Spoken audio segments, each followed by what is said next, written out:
ছাত্র জনতার আন্দোলনের মুখে গেল ৫ই আগস্ট প্রধানমন্ত্রীর পদ থেকে পদত্যাগ করে দেশ ছাড়েন শেখ হাসিনা। এর ৩ দিন পর গঠন করা হয় অন্তর্বর্তীকালীন সরকার।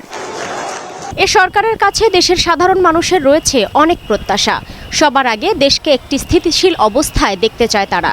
এরপর রাষ্ট্রের সকল প্রতিষ্ঠান, সংস্কার ও সেবাদানকারী প্রতিষ্ঠানে কর্মপরিবেশ ও শৃঙ্খলা ফিরিয়ে আনার দাবি তাদের। তো অনেক দুঃসহ জীবনযাপন করছি, এটা যা বলার মতো ছিল না, বলতে পারছি না।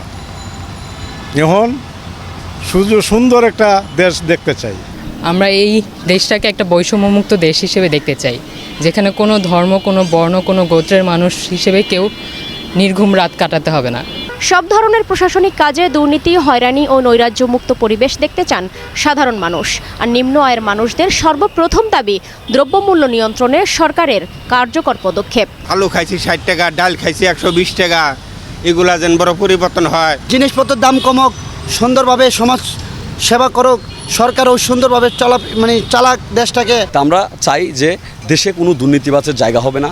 দেশ থেকে এখনও যারা দুর্নীতিবাজ আছে এরা যেন দেশ থেকে এখনও তারা স্বেচ্ছায় যেন পদত্যাগ করে, এটাই আমাদের চাওয়া। স্বেচ্ছায় রাষ্ট্র সংস্কারের কাজে নেমে আসা শিক্ষার্থীরা চায় সকল শিক্ষা প্রতিষ্ঠানে শিক্ষার অনুকূল পরিবেশ ও রাজনীতিমুক্ত শিক্ষাঙ্গন। প্রত্যেকটা ক্যাম্পাসেই যাতে রাজনীতি মুক্ত থাকে, রাজনীতির কোনো দরকার নেই, যেখানে শিক্ষার্থী আছে সেখানেই যথেষ্ট। অরাজকতা যেন না থাকে, আমরা সবার কাছে এটাই চাচ্ছি। পুরনো তিক্ত অভিজ্ঞতা ভুলে দেশকে নতুনভাবে, নতুন রূপে দেখতে চায় সর্বস্তরের মানুষ।